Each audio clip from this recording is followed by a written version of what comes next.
रस्त्यावरील वाहतुकीला शिस्त लावून अनावश्यक वाहतूक कोंडी टाळण्यासाठी महानगरामध्ये एकात्मिक पार्किंग व्यवस्था आणणं महत्त्वाचं असून त्या अनुषंगानं मुंबई महानगर क्षेत्र विकास प्राधिकरण प्रदेशात नगरविकास विभागानं आपल्या नियमावलीमध्ये पार्किंग व्यवस्थेवर आधारित आवश्यक ते बदल करणं गरजेचं आहे, असं प्रतिपादन परिवहन मंत्री प्रताप सरनाईक यांनी केलं.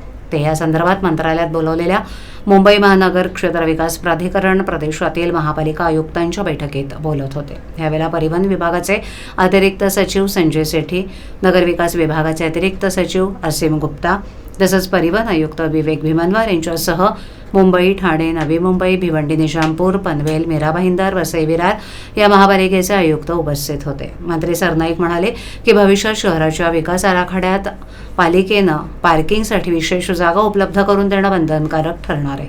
त्या अनुषंगानं नगरविकास विभागानं आपल्या नियमावलीमध्ये बदल करून नवीन 14 सूचनांचा समावेश असलेला आराखडा मुंबई महानगर क्षेत्र विकास प्राधिकरण प्रदेशातील महापालिकांना पाठवावा.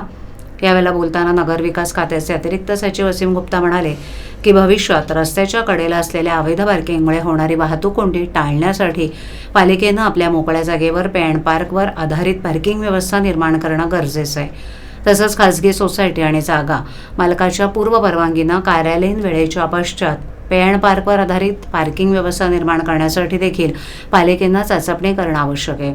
त्याचबरोबर जे रस्ते रुंद आहेत त्या रस्त्यावर वाहतूक कोंडी होणार नाही अशा प्रकारे पालिकेनं एक दिवस आड पार्किंग व्यवस्था निर्माण केली पाहिजे.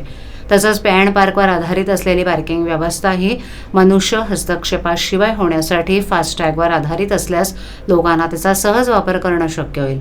त्याचबरोबर पार्किंगचं शुल्क हे अतिशय कमी ठेवावं जेणेकरून लोकांना परवडेल आणि ते सहजगत्या उपलब्ध पार्किंग व्यवस्थेचा फायदा घेतील, अशी सूचना मंत्री सरनाईक यांनी यावेळेला केली.